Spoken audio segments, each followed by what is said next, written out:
रूप लीला से प्रेम करने से वो परम पवित्र हो जाता है। समझ लिए? आचार्य राकेश शीतल जी। राधे राधे। गुरुदेव राधे राधे।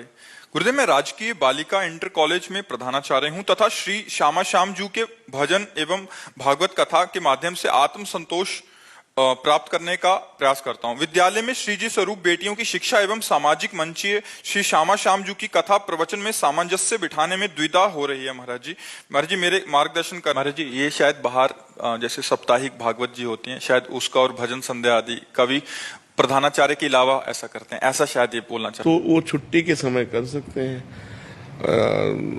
जिस समय अध्यापन करवा रहे हैं उस समय आपकी प्रधान ड्यूटी है अध्यापन देखना, क्योंकि अध्ययन करना। वही तो विदा है महाराज जी कि मैं नहीं छोड़ना चाहता छोटी छोटी बच्चियों को। मात्र 3 वर्ष का सेवा काल और रहा है, फिर तो मैं फ्री हो जाऊंगा। और इधर बाहर के लोग कहते हैं कि आप हमें समय नहीं दे रहे। बस वो जब तक सेवा काल रहे तब तक ये पूजा है आपकी, ये आध्यात्मिक सेवा को तब तक रोकिए और अध्यापन कार्य करिए, क्योंकि इससे बहुत से जीवों को लाभ मिलेगा। जो अगर आप काखा गाघा ना पढ़े होते तो आज भगवत चर्चा नहीं कर सकते।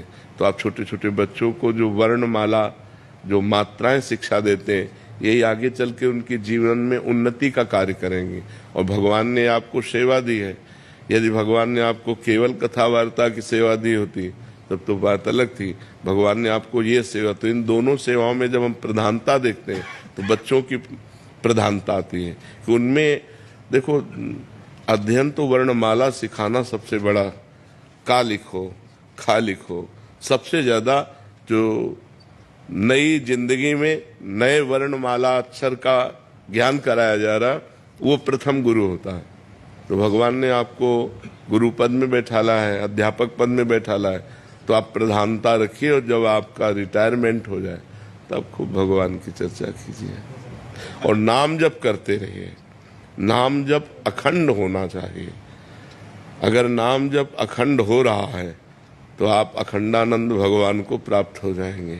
नाम जप जिसने नहीं किया तो कथा वार्ता प्रणाम नमस्कार रुपया पैसा इसमें भी प्रियता हो सकती है।